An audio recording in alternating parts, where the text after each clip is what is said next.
Ya, Assalamualaikum warahmatullahi wabarakatuh. Kita lanjutkan untuk pertemuan kita kali ini. Kita akan membahas tentang praktikum pemasaran jasa. Jadi lebih lanjut lagi, dari pertemuan yang lalu, dari sesi yang lalu kita udah bahas tentang customer perception. Dan sebelumnya juga kita udah bahas tentang customer expectation juga gitu ya. Sekarang kita lanjut lagi, akan bahas lebih jauh lagi hubungan kita dengan customer, yaitu customer relationship. Jadi customer relationship ini adalah uh, hubungan antara kita sebagai provider dengan para customer kita. Itu seperti apa yang kita inginkan gitu ya.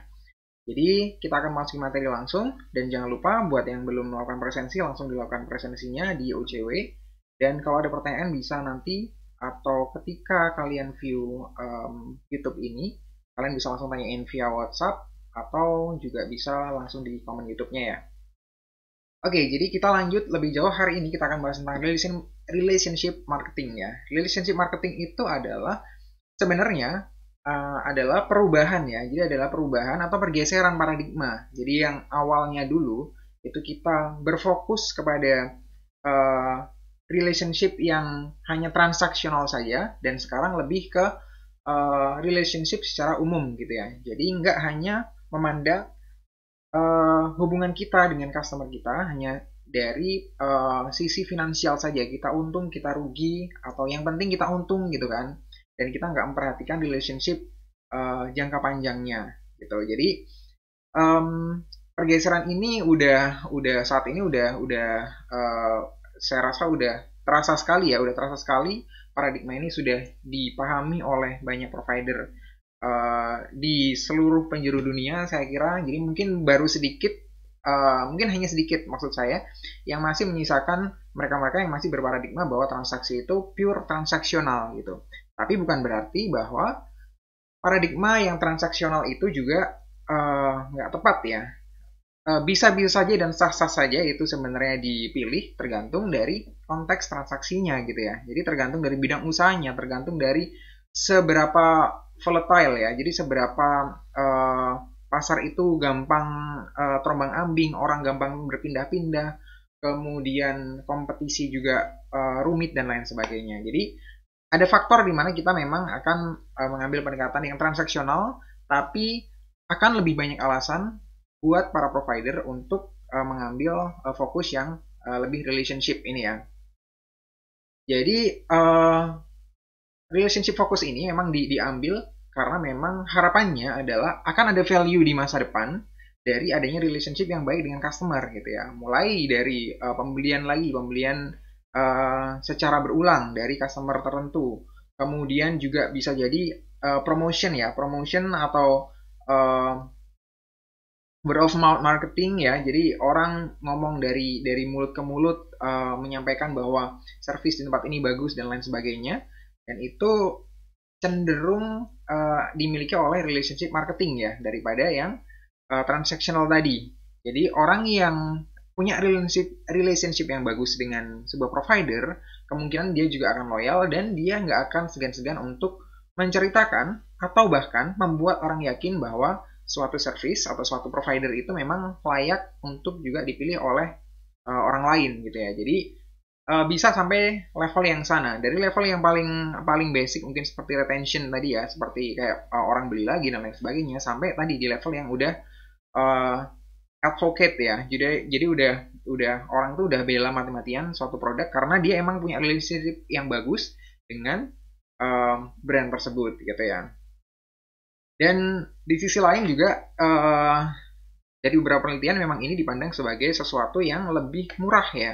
Jadi lebih murah, lebih efisien dalam segi biaya untuk memaintain customer-customer yang kita miliki daripada untuk mencari customer-customer baru. Bayangkan ketika kita mau tentang customer baru, kita akan mulai lagi dengan nyari leads, kemudian siapa yang berminat, kemudian nanti kita propose, kita tawari, kemudian juga bakal ada program-program tertentu misalnya marketing promotion dan lain sebagainya yang itu juga akan butuh biaya gitu ya. Sehingga harapannya dengan kita memaintain relationship yang bagus, kita nggak terlalu bersusah payah untuk ngedapetin customer-customer baru gitu ya. Dan analogi ini saya kira bisa digambarin dari gambaran yang ada di sini ya. Oke, jadi sebenarnya eh, di buku ini juga digambarkan bahwa analoginya adalah seperti leaking bucket ya. Leaking bucket itu timba yang bocor gitu ya. Jadi sebenarnya dari proses yang awal, proses untuk customer acquisition, itu yang ada di atas ya, yang ada di atas di bagian sini, itu adalah customer acquisition. Jadi dari keran ini kita nyiram ke timba. Timba ini dianalogikan di sini adalah sebuah perusahaan atau sebuah produk gitu ya. Jadi untuk mengisi timba ini dengan penuh, maka memang uh, dari kerannya emang harus bagus gitu ya. Dari kerannya emang harus bagus. Jadi memang untuk akuisisinya emang bagus banget gitu ya, harus bagus banget sehingga timba ini akan punya potensi untuk penuh gitu ya. Kemudian uh, itu bisa saja nggak akan pernah terjadi jika ternyata di timba itu ada kebocoran gitu ya. Ternyata di timba itu ada uh, air yang keluar gitu. Jadi air yang diisi tetap aja ya nanti airnya juga bocor-bocor juga gitu ya. Jadi masuk ke timba hanya untuk sementara untuk kemudian dia keluar lagi gitu ya. Jadinya timbanya nggak akan pernah penuh gitu ya. Jadi yang udah masuk keluar lagi dan kita bersusah payah nanti untuk ngedapetin resource dari keran itu dengan lebih berat ya, dengan lebih intensif. Kita harus dapat air dari keran yang ada di sini. Kalau misalnya kita nggak dapat dari keran yang ada di sini, kita harus nyari keran yang lain dan segala macam gitu ya. Nah, analogi ini sebenarnya untuk relationship marketing di sini ya. Jadi bagaimana kalau misalnya solusinya adalah kita nggak selalu ngisi-ngisi terus dan nggak ngebiarin kebocoran itu terjadi ya. Gimana kalau misalnya kebocoran itu yang kita tambal gitu ya, kebocoran itu yang kita tutup gitu. Sebisa mungkin timba ini bakal nge-retain, bakal menampung, bakal memaintain air yang ada di dalamnya semaksimal level yang dia bisa gitu ya. Nah, itulah pendekatan relationship marketing di sini ya. Jadi di sini walaupun mungkin kerannya itu bagus, kalau misalnya yang di sini keran analoginya adalah ini ya, di sini sebutin sales, advertising, promotion dan lain sebagainya. Even program-program tersebut itu bagus banget, tapi kalau misalnya di service-nya, ketika di service encounter-nya mereka para customer ini tidak mendapatkan service yang baik, kemudian mereka juga nggak feel satisfied tentang pengalaman mereka yang mereka dapatkan dari service yang kita kasih, maka bisa jadi mereka lepas gitu ya. Bisa jadi mereka jadi lost customers gitu ya. Atau mungkin mereka tetap jadi customer kita, cuman pembeliannya menurun gitu ya, berkurang gitu. Jadinya kita untuk bisa mempertahankan profitabilitas dari perusahaan, maka kita harus nyari customer baru lagi dengan sangat gencar. Jadi makanya itu yang dihindari dari relationship marketing ini. Kalau memang misalnya dari proses yang ada di keran tersebut, baik sales, promotion dan segala macam itu bisa kenceng dan bisa menghasilkan banyak customer, maka kenapa yang banyak customer itu nggak dipertahankan gitu ya? Jadi makanya di sini kuncinya adalah kebocorannya itu ya. Jadi kebocorannya itu yang memang kita hindarin. Jadi saya kira analoginya simple banget ya. Jadi fokus kita adalah di timbanya, fokus kita adalah di ember ini ya. Jangan sampai ember ini bocor gitu. Kalaupun bocor kita tekan sekecil-kecilnya gitu. Jadi yang udah masuk jangan sampai keluar. Itu di relationship marketing ya. Kemudian kita lanjutkan di sini. Typology of exchange relationship ya. Jadi di sini ada beberapa view ya, ada beberapa pandangan ketika kita ngomong tentang relationship antara provider atau antara firm perusahaan dengan customer itu relationship-nya itu kayak gimana aja sih gitu ya. Kalau di buku disebutin ini istilahnya adalah evolution of relationship ya. Jadi evolusi dari relationship gitu. Yang sebenarnya kalau misalnya kita teliti juga dari banyak jurnal, ini bukan evolusi juga gitu ya. Jadi hal-hal yang relationship ini juga sebenarnya sudah ada sejak zaman-zaman dulu juga gitu ya. Sudah banyak perusahaan yang sudah mempraktekkan itu atau mungkin provider-provider yang memang sudah menerapkan itu dari sejak zaman dulu banget gitu ya. Begitu juga ketika sekarang. Ketika sekarang bukan berarti kalau misalnya kita ngomong evolusi, maka semakin ke sini, maka yang ada semakin semuanya cenderung relationship. Enggak, pada kenyataannya juga masih banyak perusahaan-perusahaan yang tetap menggunakan pendekatan-pendekatan yang transaksional ya, yang transaksional yang lebih kalau di sini disebutnya adalah sebagai strangers gitu ya. Jadi kita masuk yang di sini sebenarnya dibagi 4 ya. Jadi mulai dari strangers, kemudian acquaintance, kemudian friends dan partners ya. Jadi kalau bisa digambarkan di sini itu sebenarnya relate ya sama kehidupan pribadi kita ya. Strangers itu ya orang yang kita nggak ngerti, orang yang kita ketika kita ketemu gitu yang nggak tahu siapa dia gitu ya, itu strangers, orang yang asing bagi kita. Kemudian acquaintance itu orang yang kita ngerti, cuman kita nggak kenal deket, nggak kenal baik gitu ya, cuman sekedar ngerti namanya, misalnya oh itu namanya adalah Joni, oh itu namanya adalah Brandon misalnya, itu contoh ya. Jadi contohnya kayak gitu, acquaintance tuh hanya sekedar ngerti doang gitu ya, ngerti doang tapi kita nggak kenal dia dengan baik. Berbeda kalau dengan friends gitu ya. Friends itu ya kita udah kenal baik ya, misalnya saya dengan teman saya ketika di kuliah dulu, bahkan mungkin masih sekarang sampai sekarang masih berhubungan baik. Saya juga masih ngerti tentang kabarnya tentang dia, saya ngerti karakternya tentang dia kayak gimana. Itu friends. Dan yang terakhir adalah partners ya. Partners ini udah lebih strong lagi daripada sekedar friends karena udah ada hubungannya dengan komitmen gitu ya. Ini untuk mungkin pasangan-pasangan yang sudah menikah, mereka punya komitmen nih ya. Mereka punya bahasa Inggrisnya pact ya. Mereka punya janji gitu ya. Jadi hubungan antara kedua orang ini tuh jadi sangat-sangat kuat gitu ya. Nah, itu sebenarnya analoginya kalau kita relate ke kehidupan sehari-hari ya. Jadi di sini juga sama, strangers itu juga customer yang kita nggak nganggep dia, kita nggak perlu untuk kenalin dia, itu strangers gitu. Kemudian acquaintance gitu, kita sekedar ngerti customer ini ya, oke, customer ada customer A, B, C dan D gitu misalnya, atau siapapun itu kita sekedar ngerti mereka gitu ya. Sedangkan yang friends kita ngerti dan kita memahami dia gitu ya. Jadi kita ngerti ekspektasi dia, kita ngerti apa yang dia pengen dan lain sebagainya. Sedangkan partner karena lebih strong, ya kita mau ngasih banyak hal buat customer ini gitu ya.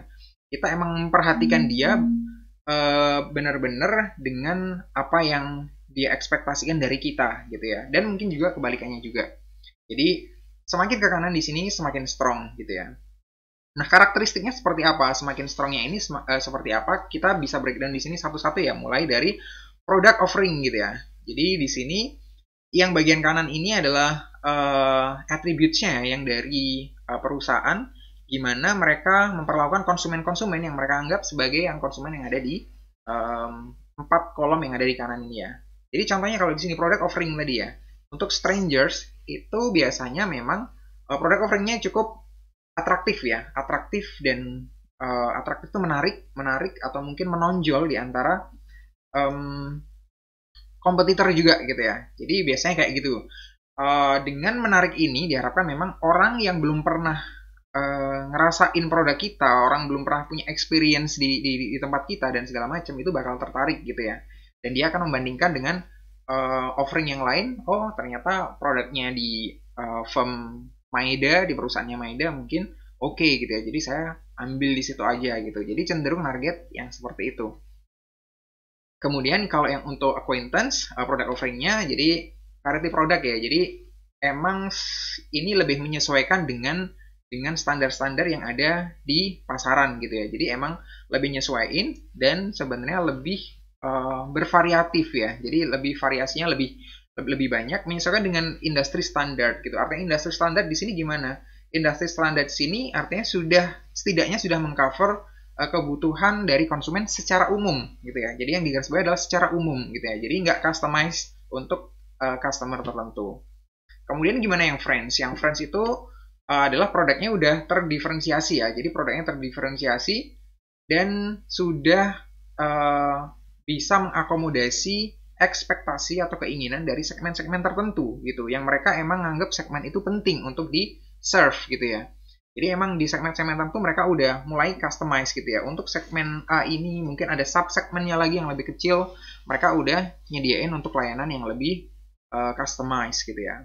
Dan sedangkan yang terakhir adalah partners, itu customized product and dedicated resources adapted to an individual customer or organization ya. Jadi emang sudah customize banget dalam konteks yang individual atau mungkin organisasi banget gitu ya. Jadi kalau misalnya dari hotel misalnya, dari service hotel sudah pernah saya contohkan misalnya di Hotel Hilton gitu ya. Ketika misalnya kita baru datang, orang udah bisa nyambut kita dengan nama kita gitu ya. Jadi dengan nama kita, orang itu udah aware artinya sebenarnya terhadap kita secara subjektif gitu ya. Kita secara individu, mereka aware gitu ya.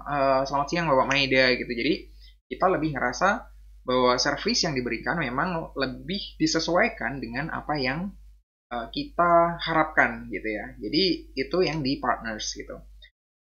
Kemudian ini ya, makanya disebutkan lagi, ditegasin di yang di bagian bawahnya adalah source of competitive advantage ya. Jadi offering mereka itu bisa menarik orang lain, bisa menang daripada kompetisi yang ada di pasar itu biasanya karena apanya? Gitu ya yang dimaksud di sini ya. Kalau yang strangers tadi seperti saya sebutin adalah karena attractiveness-nya ya. Ada karena offeringnya mungkin yang menarik, nawarin diskon kayak atau nawarin hal-hal yang baru yang mungkin dari competition belum ada yang serve ya, belum ada yang nyediain gitu. Nah, kemudian kalau acquaintance itu memang mereka concernnya udah ke satisfaction-nya ya. Jadi produknya bisa jadi produk yang biasa aja, yang tadi seperti disebutin adalah industry standard, cuman fokusnya adalah ke satisfaction. Jadi orang yang beli produk yang mereka harus satisfied gitu ya. Orang yang pakai jasa mereka harus satisfied gitu. Kemudian kalau friends, nggak sekedar satisfaction, tapi juga ada trust-nya ya. Jadi orang itu percaya sama sebuah brand, sebuah layanan. Dan yang terakhir, kalau yang partners, itu juga nggak sekedar trust, tapi juga komitmen gitu ya. Artinya di sini, ketika ada komitmen, maka orang juga bakal merasa lebih secure ya. Orang dari customer itu akan lebih secure. Even kalau misalnya terjadi service error gitu ya. Jadi terjadi kesalahan service, atau mungkin istilah lainnya service failure ya. Jadi kalau misalnya ada kesalahan, that's fine gitu. Orang mungkin yang udah di level partners ngerasa aman-aman aja. Kalau misalnya ada kesalahan, oke, kesalahan ini pasti saya yakin yang pertama adalah bukan kesalahan yang disengaja gitu ya. Bukan kesalahan yang disengaja, bukan kesalahan yang memang buruk karena sistem secara keseluruhannya buruk. Bisa jadi memang terjadinya insidental banget karena adanya kasus tertentu dan lain sebagainya. Jadi orang yang di sini sudah punya komitmen juga dan kepercayaan untuk bisa percaya bahwa service yang diberikan itu pasti bakal berada pada level optimalnya gitu ya. Jadi orang sebagai customer akan ngerasa bahwa saya akan selalu dapat yang terbaik dari sebuah brand ini gitu ya. Jadi orang sudah punya keyakinan udah sampai sana, mereka bakal ngerasa secure gitu ya. Jadi nggak hanya ketika service itu lagi baik, tapi juga ketika service itu lagi ada failure-nya ya. Jadi di situ. Kemudian kalau di sini buying activity-nya, buying activity itu kalau yang dari ini saya sebutkan singkatnya S gitu ya, interest, exploration, and trial gitu ya. Jadi orang ngelihat wah interest gitu ya karena tadi offeringnya atraktif, kemudian dia nge-explore, dia mungkin nimbang-nimbangin juga dia nyoba gitu ya. Jadi orang yang coba-coba biasanya emang di strangers ini ya emang ya, yang disasar memang biasanya yang di situ. Kemudian kalau yang A ini satisfaction facilitates buying activity. Jadi emang satisfaction tadi diharapkan. Kenapa mereka kejar satisfaction-nya? Karena diharapkan ada dari satisfaction ini akan meningkatkan penjualan mereka ya. Jadi orang yang satisfied diharapkan akan bisa melakukan pembelian berulang gitu ya. Kemudian kalau yang berikutnya, yang friends itu lebih ke trust, yang bisa memotivasi orang customernya untuk bisa tetap stay di brand atau produk tertentu. Kemudian kalau yang partners juga tadi kayak udah disebutin adalah komitmennya. Kemudian untuk fokus dari aktivitas penjualannya ya.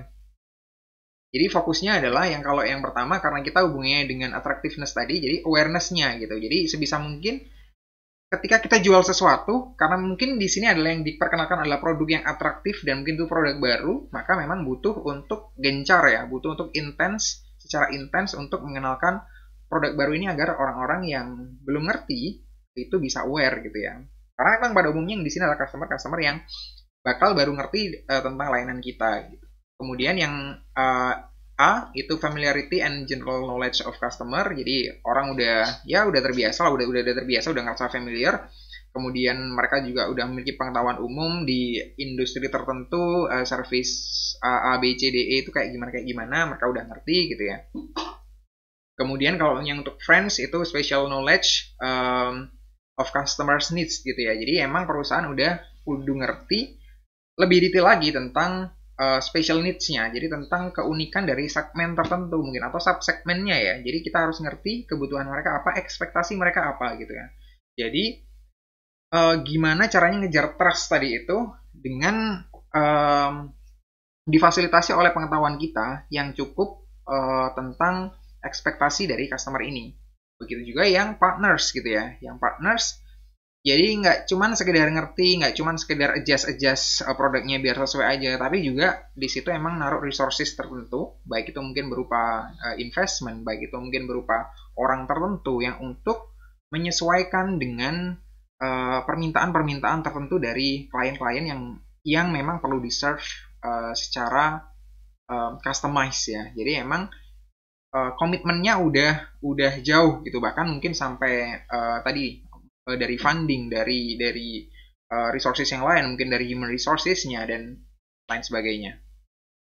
Kemudian dari time horizon-nya, dari jangka waktunya ya, time span-nya, relationship yang dengan strangers ini ya one night stand ya. Jadi cuman sekali beli udah selesai, ya udah gitu ya. Itu biasanya emang kayak gitu karena emang orangnya nyoba-nyoba. Bisa jadi mereka setelah nyoba di tempat kita mungkin suka gitu ya, tapi karena memang orangnya suka nyoba-nyoba bakal nyoba juga di tempat lain gitu ya. Jadi memang di sini emang nggak kekejar akhirnya untuk customer yang loyal gitu ya. Jadi bukan itu yang diharapkan memang. Kemudian kalau yang acquaintance itu short ya. Jadi short karena memang nanti hubungannya adalah dengan offering yang ada di kompetitor juga ya. Jadi ketika kita cuman membahas tentang puas nggak puas gitu ya, dan di situ nggak ada kaitan personal ya, nggak ada kaitan personal antara customer dengan brand, maka ya udah kalau misalnya orang di situ ngerasa puas dan dia juga bisa ngerasa puas dengan brand yang lain, maka ya dia bisa aja dengan mudah untuk berpindah gitu ya.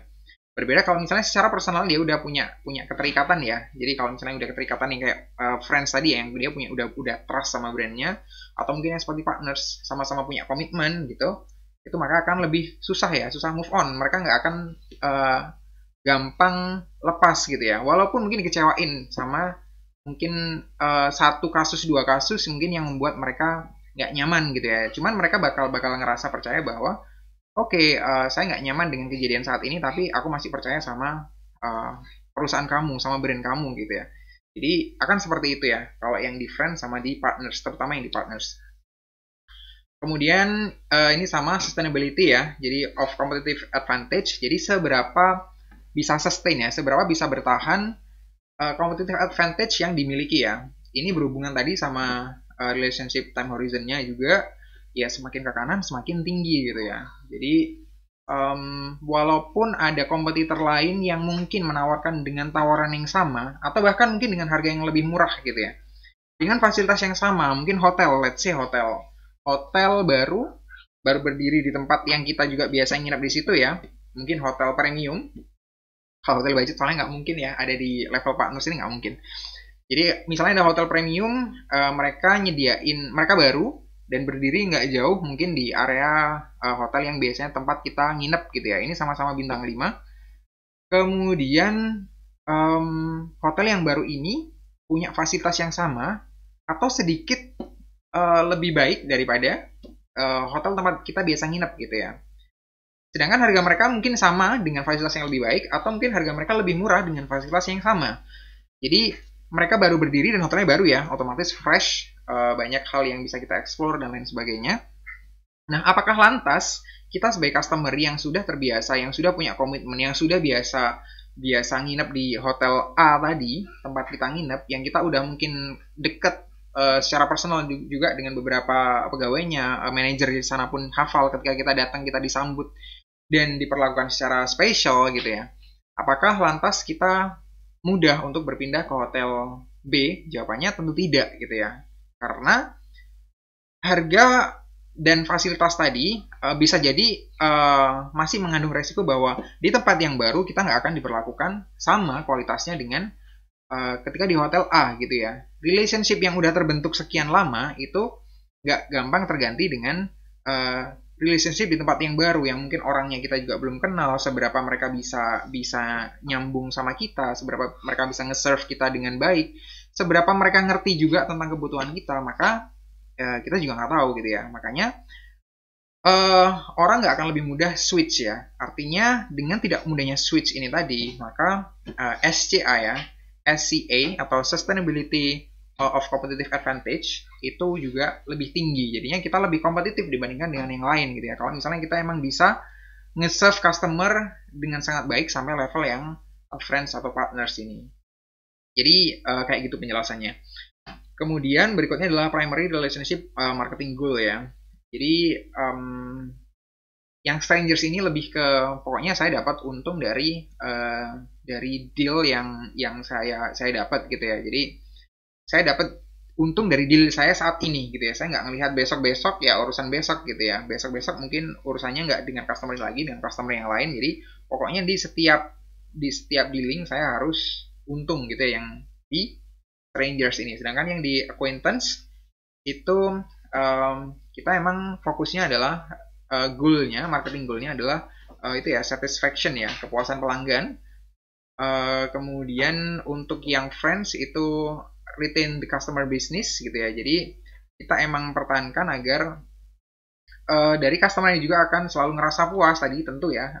Udah lewat levelnya acquaintance tadi yang ngerasa puas dan bisa nge-retain bisnis mereka. Dan yang terakhir di partners itu sorry ya agak nggak kelihatan ketutupan gambar di situ. Jadi enhance the relationship with the customer ya. Jadi emang selalu berusaha untuk menaikkan level relationship-nya menjadi lebih berkualitas dan lebih berkualitas gitu ya. Karena memang fokusnya di situ. Semakin berkualitas maka semakin customer ini lebih besar kemungkinannya untuk akan tetap stay di tempat kita gitu ya. Tetap akan bareng sama kita terus. Jadi kayak gitu. Jadi ini ada beberapa faktor yang kita pertimbangkan di sini dan beberapa tipe. Jadi exchange relationship. Oke, kita lanjutkan ya. Nah, kemudian di sini kita juga mengenal yang namanya the customer pyramid ya. Customer pyramid ini adalah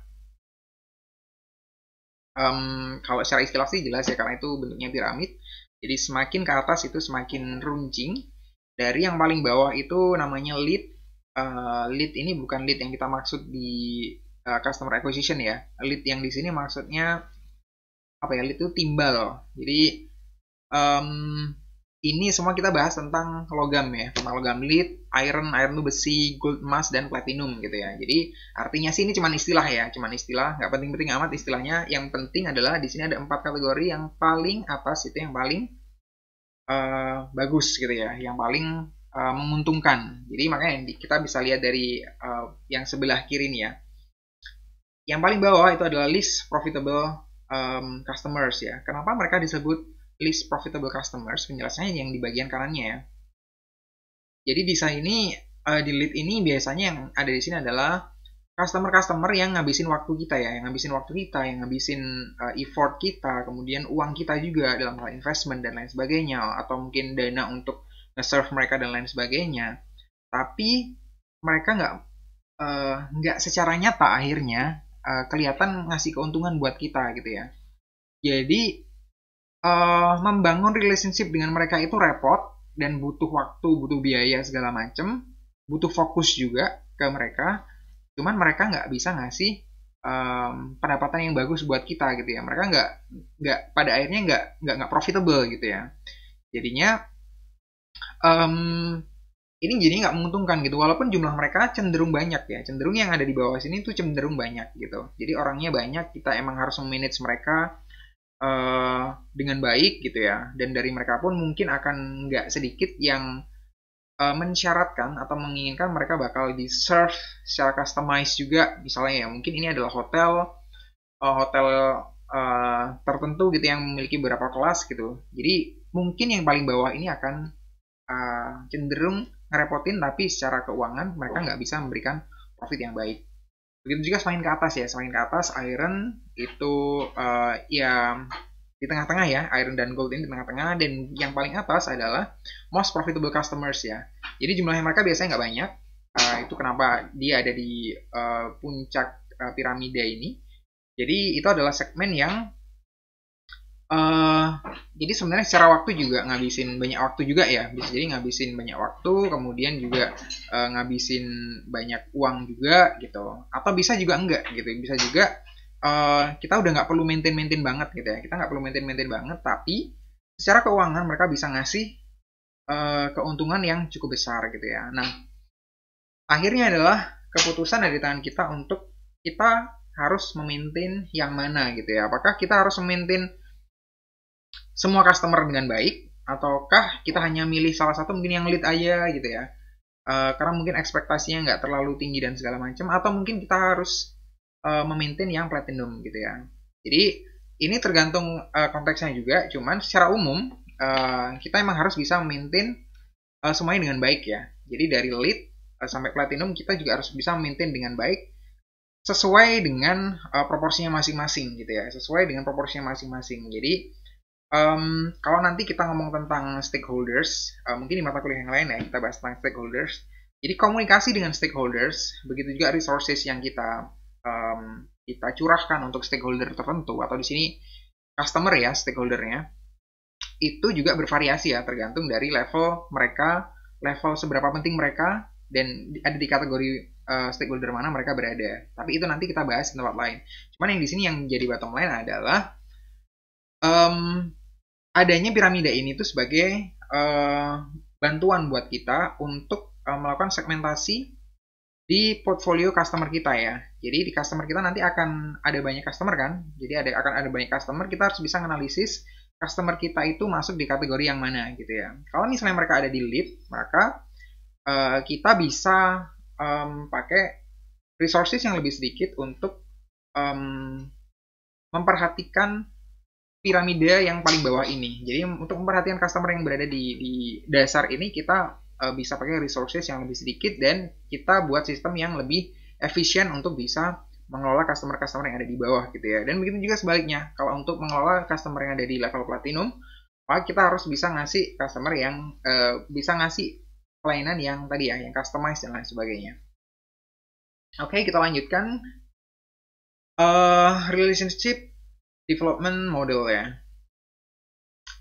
Nah, kita kan di sini yang kita bahas dari tadi adalah tentang relationship-nya. Gimana relationship ini menjadi sesuatu yang berkualitas gitu ya. Jadi yang di tengah di sini di biru adalah strong customer relationship ya. Jadi emang itu harapannya kita untuk bisa generate strong customer relationship. Tapi sekali lagi ini kontekstual ya. Jadi kalau misalnya memang dari jenis bisnis kita nggak memerlukan adanya relationship yang sangat baik, yang sangat strong, maka juga kita nggak perlu mencurahkan terlalu banyak resources untuk menguatkan relationship itu tadi ya. Jadi tergantung dari jenis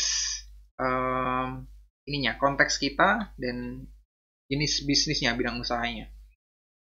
Nah, di sini kita bisa lihat ada relationship drivers yang di sebelah kiri dan yang di sebelah kanan ada outcomes-nya ya. Jadi yang kita harapkan outcomes-nya di sini ya. Jadi outcomes-nya di sini ada 2 customer benefits dan firm benefits. Tapi sebelum itu kita lihat juga di sini ada relationship drivers-nya ya. Jadi ada switching barriers. Jadi ada core service provision dan relationship bonds gitu ya. Jadi yang relationship drivers ini adalah hal-hal yang perlu kita perhatikan untuk generate, untuk bisa menciptakan relationship yang strong ya, yang ada di tengah ini ya. Jadi driversnya ini yang harus kita perhatikan gitu ya. Jadi yang pertama adalah switching barriers gitu ya. Yang pertama tentang customer inertia ya. Jadi customer inertia ini hubungannya sama seberapa orang itu gampang untuk switch ya, untuk pindah ke brand lain gitu ya.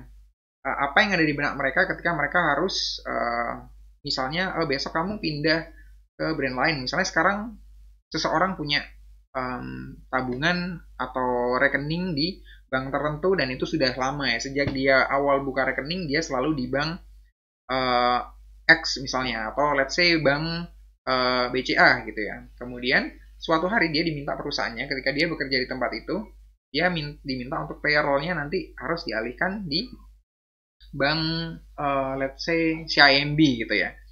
Jadi di bank yang lain dengan mungkin kultur service yang dia tidak pernah punya experience di sana dan lain sebagainya. Jadi akan ada keengganan. Nah, seberapa enggan ini yang harus kita pertimbangkan. Apakah di situ orang itu dengan sangat mudah untuk pindah atau enggak gitu ya. Ini ada hubungannya erat sebenarnya dengan switching cost gitu ya. Cuman cost ini biasanya memang lebih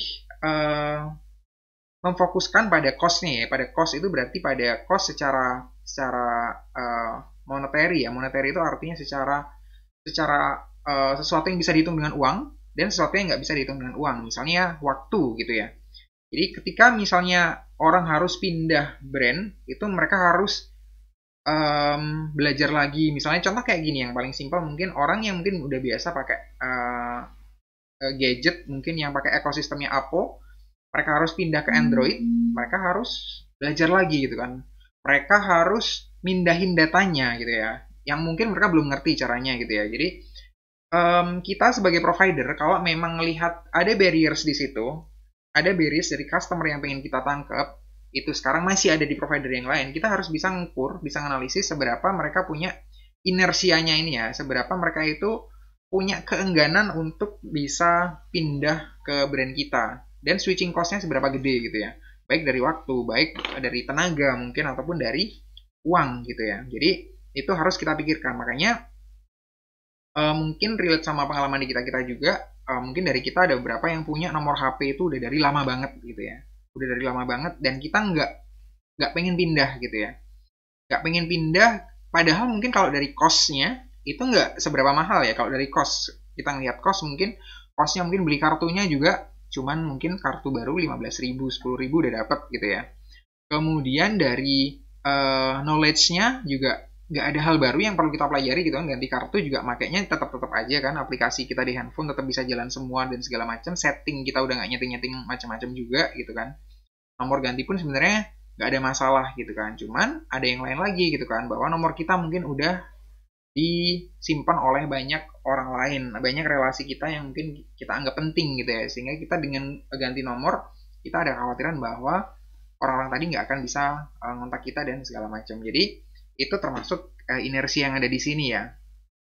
Begitu tadi kalau misalnya yang Android sama Apple tadi adalah masuk yang lebih ke switching cost ya. Nah, HP-nya udah beli gitu kan, kemudian dia masih harus belajar lagi cara pakainya kayak gimana, mungkin dia harus browsing, waktunya dia habis buat kayak gitu kan, dan lain sebagainya. Kemudian juga hal yang kita pertimbangkan ada namanya core service provision ya. Di situ ada satisfaction ya, udah bisa dipahami di sini, yaitu kepuasan dari masing-masing pelanggan. Kemudian perceive service quality dan perceive value. Saya kira ini udah kita bahas di customer perception ya di sesi yang sebelumnya. Jadi kalau mungkin perlu nge-review lagi bisa dilihat di video yang sebelumnya. Kemudian ada namanya relationship bonds ya. Bonds itu ikatan ya. Jadi ikatannya itu ikatan kayak gimana dengan kita ataupun mungkin dengan kompetitor ya. Kalau misalnya ini adalah customer yang kita lihat, ini customer yang masih juga nyantol di kompetitor yang lain gitu ya. Atau mungkin kalau misalnya dengan kita nanti, dia bakal punya bonding atau ikatan dengan kita itu yang kayak gimana, financial kah, atau secara sosial, atau customization ini, atau mungkin yang terakhir adalah structural ya. Ini nanti sedikit kita bahas di slide berikutnya ya. Jadinya dengan yang seperti ini, dengan relationship driver yang seperti ini yang jadi pertimbangan-pertimbangan kita, yang jadi input buat kita. Kemudian dengan adanya strong customer relationship, maka akan kita harapkan akan adanya output yang di kanan ini ya. Outcomes-nya adalah customer benefits ya. Customer benefits mulai dari confidence benefits, tadi ini ada hubungannya dengan trust tadi ya. Kalau misalnya orang itu udah percaya banget, udah percaya dan percaya diri pakai service tertentu gitu ya. Kalau saya pakai service ini, saya nggak akan ngerasa kecewa gitu ya. Ataupun kalau misalnya ada kesalahan ya, biasanya perusahaan ini bisa mengatasi dengan baik gitu ya. Jadi saya nggak pernah dirugikan yang cukup yang cukup masif mungkin dari sebuah layanan gitu ya. Jadi nggak ada kekecewaan yang pernah dialami. Kemudian social benefits-nya juga ini ada hubungannya dengan social bonds ya. Jadi social benefit yang didapatkan oleh customer ya di sini ya. Jadi dia memiliki ikatan dengan brandnya, memiliki ikatan dengan orang-orang yang ada di brand tersebut. Misalnya dengan hotel tadi ya, secara sosial dia punya ikatan secara sosial ya. Jadi antar individunya ada ikatan gitu, dan begitu juga antar individu, antar customernya dengan brandnya, sekalipun dia merasa nyaman dan bangga-bangga aja diasosiasikan dengan brand tersebut gitu ya. Jadi contohnya mungkin kalau misalnya kita kalau bepergian biasa nginep di hotelnya siapa ya, yang Aston misalnya, yang mungkin banyak di banyak lokasi di Indonesia gitu ya. Jadi ketika kita udah trust sama brand mereka, relationship kita juga udah strong dengan mereka, maka untuk mengatakan kita memiliki hubungan yang strong dengan Aston ke orang lain pun kita juga akan ngerasa bangga gitu ya. Akan ngerasa keren kok, di Aston keren gitu, saya suka nginep di sana. Berbeda kalau misalnya kita yang relationshipnya jelek atau mungkin dikecewakan banget sama mereka gitu ya, kita akan nyebutin itu bahwa itu adalah brand yang saya suka diasosiasikan dengannya gitu ya. Jadi enggak lah, saya nggak mau disangkut-sangkutin sama brand X misalnya, kalau memang itu brand yang secara relationship dia nggak punya relationship yang bagus dengan brand tersebut ya. Kemudian special treatment benefits ini tadi hubungannya kalau misalnya dengan customize ya. Jadi customization bonds itu kalau misalnya orang udah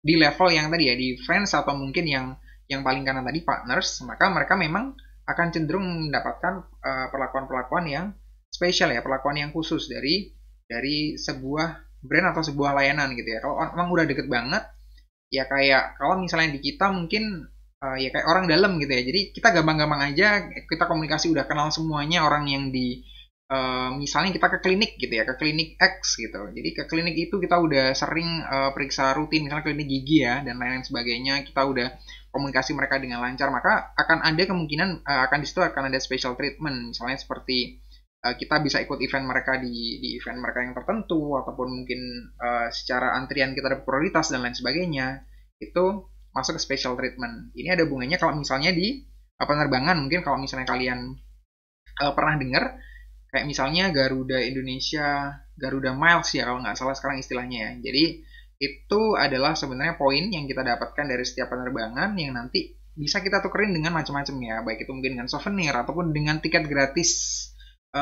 di penerbangan yang lain gitu dan lain sebagainya. Jadi itu namanya special treatment. Kemudian ya tadi ya, untuk special treatment kalau misalnya di yang tadi di Garuda Miles juga misalnya kalau misalnya pas boarding gitu ya, kalian mungkin lihat atau mungkin pernah mengalami ya, kalau saya baru sekedar ngelihat, jadi ada di priority lane ya atau apa ya, di antrian priority yang mereka emang nggak pakai ngantri panjang-panjang, kemudian barangnya juga dibantu bawain, kemudian mereka juga ketika boarding juga dimudahkan banget pakai kendaraan khusus gitu ya, nggak yang rombongan ataupun nggak yang jalan jauh kayak customer yang lain. Nah itu yang disebut di sini adalah special treatment. Oke, kita lanjutkan dengan firm benefits-nya ya. Jadi sebenarnya ini nggak cuman benefit buat customer aja ya, tapi juga buat firm juga akan ada benefitnya. Yang pertama pasti ekonomik ya, secara ekonomis ya. Dengan ada orang yang lebih satisfied, lebih setia sama service yang kita kasih, maka ya kemungkinan mereka untuk balik dan beli lagi di tempat kita, pakai lagi jasa kita, maka semakin tinggi. Dan ini yang bisa secara continuous generate revenue ya di tempat kita, yang in turn nanti bakal generate profit juga gitu ya. Kemudian customer behavior benefits ya. Jadi di sini juga customer behavior, rata-rata orang yang udah baik dengan kita, maka memang secara behavior mereka lebih positif dan nggak lebih susah untuk maintain gitu ya. Kayak tadi yang misalnya saya sebutin, kalau misalnya ada customer yang kecewa, kalau dia udah levelnya partner, mungkin kemungkinannya besar sekali untuk dia bisa memahami error yang sedang terjadi gitu ya. Karena memang error seperti itu nggak pernah terjadi sebelum-sebelumnya gitu ya. Oh kok sekarang terjadi ya, berarti ada sesuatu yang memang insidental banget, yang emang sebenarnya bukan kesalahan dari pihak perusahaan yang disengaja gitu. Mereka akan lebih bisa memahami dibandingkan mungkin orang yang baru nginep di hotel tertentu dan di situ mungkin ada kesalahan, misalnya lampunya mati gitu ya, listriknya padam gitu. Orang bakal cepat bisa bereaksi ya, dan bereaksinya negatif gitu ya, dibandingkan dengan mereka-mereka yang udah terbiasa nginep di sana. Ini kok nggak pernah kayak gini, kok tiba-tiba kayak gini ya gitu ya. Mereka juga udah baik sama orang-orang yang ada di situ, sama orang-orang di bagian reception, di bagian sama manajernya udah baik gitu. Mereka pasti nanya-nanyanya juga bakal santai-santai aja. Kenapa Pak ini Pak? Kok kayak gini Pak? Gitu. Mungkin akan gitu-gitu aja dibandingkan dengan customer yang baru mungkin komplain habis-habisan ya. Wah, nggak bener nih hotel nih, masa saya bayar mahal-mahal dapatnya malah listrik mati. Ini saya dapat ganti rugi apa nih gitu. Orang-orang yang secara relationship nggak baik gitu ya. Jadi itu benefitnya. Kemudian human resource artinya dengan tadi itu ya, dengan customer yang lebih baik, kemudian cara handlingnya mereka juga lebih mudah, maka human resource yang kita kita apa ya, yang kita maintain juga lebih mudah gitu ya, lebih mudah dan lebih nggak menghabiskan waktu untuk hal-hal yang nggak perlu gitu ya. Jadi memang kita emang terfokus ke keinginan-keinginan customer tadi yang udah bisa kita research ya, kita bisa baca. Jadi itu tadi tentang relationship development model ya. Kemudian saya jelaskan mungkin sedikit di bagian yang tadi ya, levels of relationship strategies ini yang bonding tadi ini. Jadi di sini dari service excellent ya, dari service yang udah istimewa ya, yang sudah excellent yang kita kasih, itu kemungkinan tetap ada 4 jenis bonding ini ya dengan customer ya. Jadi yang pertama adalah financial bonds. Financial bonds itu kalau misalnya kita cuma terikat secara lebih ke transaksional tadi ya, lebih ke nilai uangnya gitu kan. Saya di sini lebih menguntungkan daripada saya menginap di tempat lain gitu ya. Di sini lebih murah, tapi fasilitasnya lebih bagus dan segala macam. Seperti itu. Kemudian kalau social bonds yang tadi itu, di sini saya juga udah bisa secara sosial bisa ngerti tentang kultur yang ada di sini dengan orang-orang yang ada di sini, dan dengan brandnya pun saya juga merasa saya diasosiasikan gitu, saya tuh emang customernya Aston gitu loh. Jadi kalau orang udah secara sosial udah punya bonding, mereka akan dengan senang hati akan ngomong seperti itu gitu ya. Sama seperti kalau misalnya dalam konteksnya Garuda tadi itu dan segala macam ya. Kemudian ada customization bonds, ini ikatan yang memang diperoleh dari itu ya, hal-hal yang memang diperoleh dari service yang memang diberikan secara customized tadi. Dan yang terakhir adalah structural bonds. Structural bonds ini sebenarnya hampir mirip dengan customization, cuman structural di sini yang dimaksud adalah level customization-nya itu nggak cuman sekedar modifikasi dari service yang apa yang kita punya saat ini gitu, tapi memang udah secara desain dari sebuah service itu emang ditujukan untuk nge-serve konsumen-konsumen tertentu gitu ya. Jadi emang udah customize-nya udah di dalam sistem, di dalam strukturnya dia. Jadinya memang udah lebih strong lagi gitu ya. Bondingnya udah lebih strong lagi. Jadi di situ ada 4 bagian ini ya untuk bisa dipahami. Jadi strateginya kita bondingnya dengan customer itu lebih cenderung yang mana gitu, lebih cenderung yang 1, 2, 3 atau 4 gitu ya.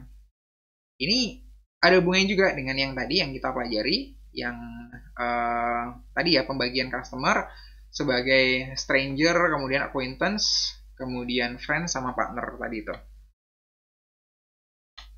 Oke, kemudian sekarang yang terakhir ini ya, yang bagian terakhir adalah relationship challenges ya. Jadi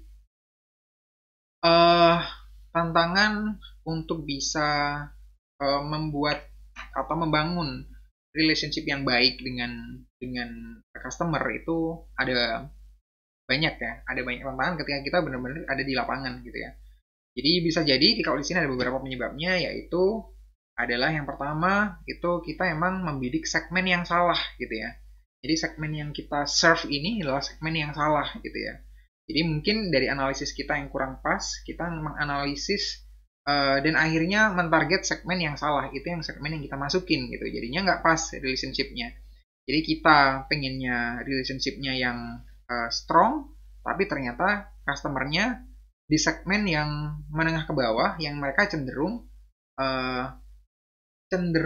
ingin untuk diperlakukan sebagai strangers tadi itu ya. Udah saya pokoknya di sini nyoba-nyoba gitu. Kalau oke, saya nyoba gitu, kalau enggak ya udah nanti di tempat lain gitu. Kalau ada diskon saya nyoba di sini, kalau enggak ya saya di tempat lain gitu. Jadi untuk customer yang seperti ini, ketika kita ngasih diskon mereka akan datang gitu ya, tapi ketika kita nggak ada diskon mereka nggak akan datang lagi, mereka bakal nyari diskon di tempat lain gitu. Jadi segmen yang tepat dengan research yang pas tentang customer kita untuk bisa mendapatkan segmentasi yang pas dan targetin segmen yang pas juga untuk produk atau service kita itu jadi penting banget. Yang kedua adalah not profitable in the long run ya, atau in the long term. Jadi untuk jangka waktu yang panjang mereka nggak menguntungkan sebenarnya gitu. Jadi ada beberapa customer yang seperti ini. Jadi misalnya ini ya, customer yang mungkin suka nunggak, suka pembayarannya kurang dan lain-lain ya, yang mungkin memang agak bermasalah dalam hal teknis gitu ya. Dalam hal teknisnya agak-agak bermasalah, sehingga memang secara profitabilitas kita memang terganggu dengan adanya beberapa customer yang seperti ini gitu ya. Jadi customer yang seperti ini juga perlu kita manage dengan baik ya. Emang kalau kita perlu kita exclude, kita keluarin ya, kita keluarin ya dari customer portfolio kita. Jadi jangan sampai orang-orang yang seperti ini ganggu performa secara keseluruhan gitu ya. Kemudian yang terakhir adalah yang ada hubungannya dengan pertanyaan besar yang di kanannya. Jadi kalau misalnya kita sering dengar bahwa apa ya, ada proverbs ya misalnya, atau apa ya, kalau di tempat kita itu sebutannya apa, peribahasa, bukan peribahasa ya. Jadi customer adalah raja gitu ya. Customer selalu benar gitu. Apakah memang customer selalu benar gitu ya? Jawabannya enggak gitu ya. Jadi nggak usah jauh-jauh. Let's lihat aja mungkin diri kita sendiri gitu ya. Kita sebagai customer apakah kita selalu benar gitu kan, juga enggak gitu ya. Jadi ada kalanya kita sebagai customer kita yang salah gitu ya. Kita yang salah. Kemudian kita yang marah, kita yang nuntut dan segala macam gitu. Nah, ketika kita perspektifnya di sini adalah sebagai perusahaan, maka kita juga harus bisa melihat bahwa customer nggak selalu benar juga gitu ya. Customer akan ada beberapa customer yang nggak benar, yang mungkin secara nature, mungkin secara karakternya mereka, basically mereka itu emang udah nyebelin gitu ya, nyebelin, ngerepotin, suka komplain dan lain sebagainya gitu ya. Di sini disebutnya sebagai difficult customer juga, dan sebagai dysfunctional customer juga ya. Jadi ini yang lebih hubungannya dengan behavior ya, yang dengan lebih ke tingkah lakunya mereka gitu ya. Berbeda kalau yang di atas tadi itu secara teknis tentang keuangannya gitu ya, yang not profitable in the long term tadi. Tapi kalau yang difficult customers ini mungkin mereka menguntungkan. Mungkin uang mereka banyak, tapi mereka rewel, mereka bawel gitu ya. Mereka suka komplain, suka minta macam-macam ini dan itu, yang sebenarnya juga mereka orang yang menengah-menengah aja gitu ya, bukan yang sultan-sultan amat, yang harusnya memang kita perlakukan secara prime ya.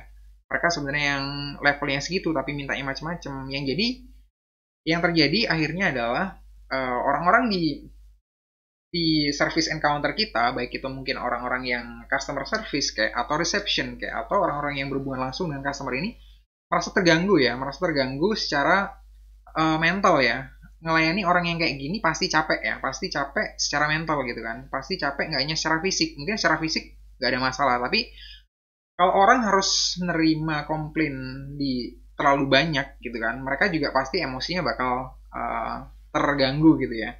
Jadinya juga nggak nyaman juga untuk bisa nge-serve orang seperti ini. Di lain sisi, ketika ada di service encounter, akan ada kemungkinan juga bahwa di situ juga akan ada banyak customer-customer yang lain gitu ya. Dengan adanya kasus tertentu, misalnya ada pegawai kita yang lagi dimarahin gitu ya, lagi dimarahin banget sama customer, yang kalian bisa lihat mungkin di YouTube banyak contohnya, dimarah-marahin banget, yang sampai physically dan lain sebagainya ya, yang sampai bullying gitu ya. Itu bakal nggak nyaman banget bagi customernya, juga bagi kita as a brand gitu ya. Karena orang lain bakal ngelihat itu terjadi, kenapa itu sampai terjadi gitu ya. Apakah memang semata-mata karena customer yang bawel, atau mungkin jangan-jangan memang dari kita, dari providernya yang ada kesalahan gitu ya, yang ada kesalahan fatal gitu. Jadi itu yang harus diperhatikan. Jadi itu sebisa mungkin, seminimal mungkin itu kita hindari ya. Semaksimal mungkin kita hindari. Jadi sebisa mungkin hal-hal yang seperti itu kita hindari. Jadi customer yang seperti ini, kalau emang itu terjadi ya, akan mungkin untuk kita exclude juga ya. Akan mungkin untuk kita keluarkan dari customer portfolio kita. Ya udah, kita jangan terima customer ini lagi kalau misalnya customer ini bermasalah, walaupun sebenarnya secara keuangan dia ngasih keuntungan buat kita, walaupun dia sebenarnya customer yang profitable gitu ya. Cuman akhirnya secara experience dia akan memberikan experience yang buruk bagi karyawan kita, yang karyawan kita nanti juga akhirnya masih harus ngasih service ke orang lain. Jadinya dengan mereka merasa terganggu, maka bisa jadi performa mereka juga menurun. Bisa juga secara langsung kasus yang terjadi di service encounter ini juga mempengaruhi customer yang lain secara langsung gitu ya, seperti tadi yang saya sebutin. Jadi itu harus kita perhatikan banget gitu ya. Ini adalah challenge yang serius gitu, dan sebisa mungkin kita menghindari yang seperti ini. Kalau memang ada customer-customer yang nggak profitable seperti tadi, ataupun mungkin yang nyusahin seperti tadi ya, sebisa mungkin kita manage untuk bisa dikeluarin gitu ya. Jadi nggak perlu lagi nginep di tempat kita atau menggunakan jasa kita dan lain sebagainya. Oke, kira-kira itu aja yang bisa saya sampaikan di sesi ini. Ini cukup panjang ya, sesinya 55 menit. Tapi semoga kalian bisa paham dari apa yang saya jelaskan semuanya. Kalau misalnya ada pertanyaan, silakan di komen atau di grup WhatsApp ya. Oke, thank you semuanya. Mohon maaf kalau ada kesalahan. Wassalamualaikum warahmatullahi wabarakatuh.